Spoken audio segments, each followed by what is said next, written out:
Today was the September 7th Far Out Apple event, and we got new iPhones, the iPhone 14, iPhone 14 Plus, iPhone 14 Pro, and iPhone 14 Pro Max. In this video, I'll be going over the 14 Pro series, so let's get right into it. So here is the iPhone 14 Pro with the pill cutout, but they did something really awesome with the pill that I don't think anybody was expecting. So the 14 Pro now features a 48 megapixel main camera, up from 12 from pretty much every iPhone since the iPhone 6S. Pre-orders start at 5 a.m. Pacific time on Friday, and they'll be available the Friday after that. Interestingly, there was a lot of rumors that we would be getting price increases with the Pro models, but we actually didn't. The regular Pro still starts at $999, and the Pro Max still starts at $1099.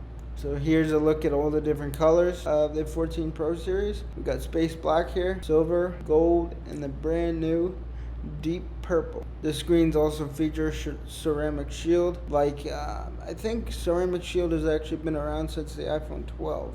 Now here's where things get awesome. Meet the new face of iPhone. Now it shows here that the iOS actually interacts with the pill cutout here.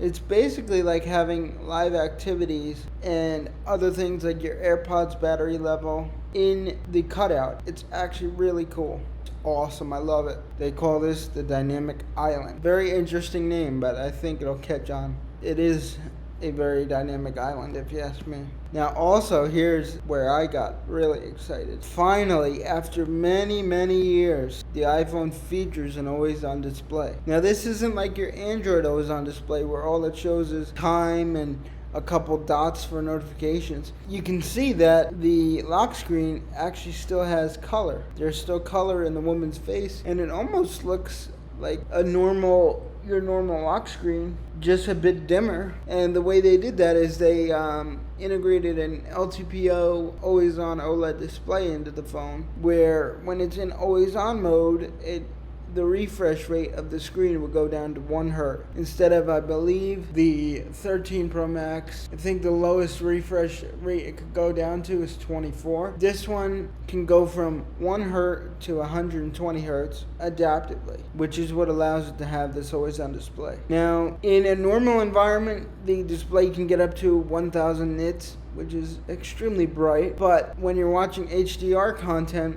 like on Apple TV Plus and whatnot, the display can actually hit a peak brightness of 1600 nits, and when you're in direct sunlight, the display can hit a peak brightness of 2000 nits. Absolutely insane. Now, this is the part that might explain the Far Out actual name and the concept behind the invite image for the event. Starting in November, you'll be able to basically point your phone at the sky and connect to satellites to get emergency assistance if needed. Now they say this will be free for 2 years, then I'm assuming after 2 years you're going to need to pay some kind of subscription fee to Apple to continue the satellite connection. If you're a person that goes on crazy adventures in the middle of nowhere, this is a huge feature for you.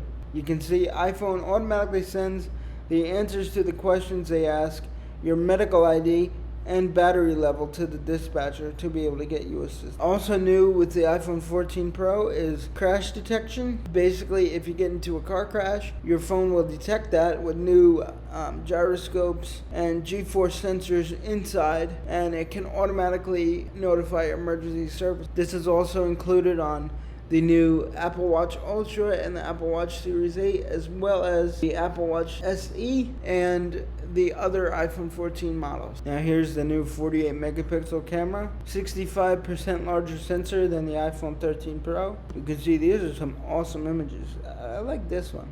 The new Pro camera system adds 2x optical quality telephoto to its zoom range, putting tons of framing flexibility in your pocket. They call it action mode. If you're going crazy with your phone, running or doing anything that requires a ton of movement and your phone's shaking all over the place, it will crop in the image and basically smooth it out as if your phone was on a gimbal, which is very cool. The main lens is a 48 megapixel for up to 4 times the resolution. The telephoto, I believe, is still 12 megapixel.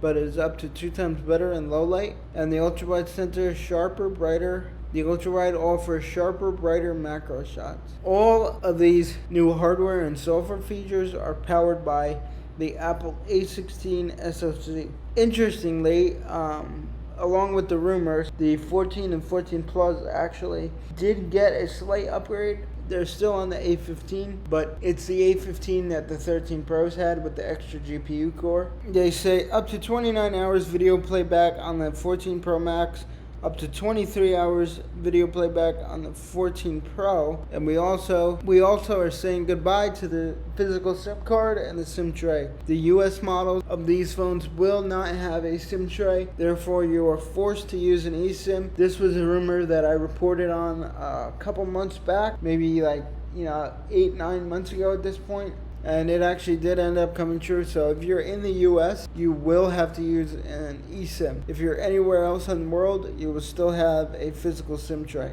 And that's pretty much everything new with the iPhone 14 Pro. Let me know what color you guys are thinking of getting. I'm stuck right now between the purple and the silver. I'm leaning a little more towards the silver.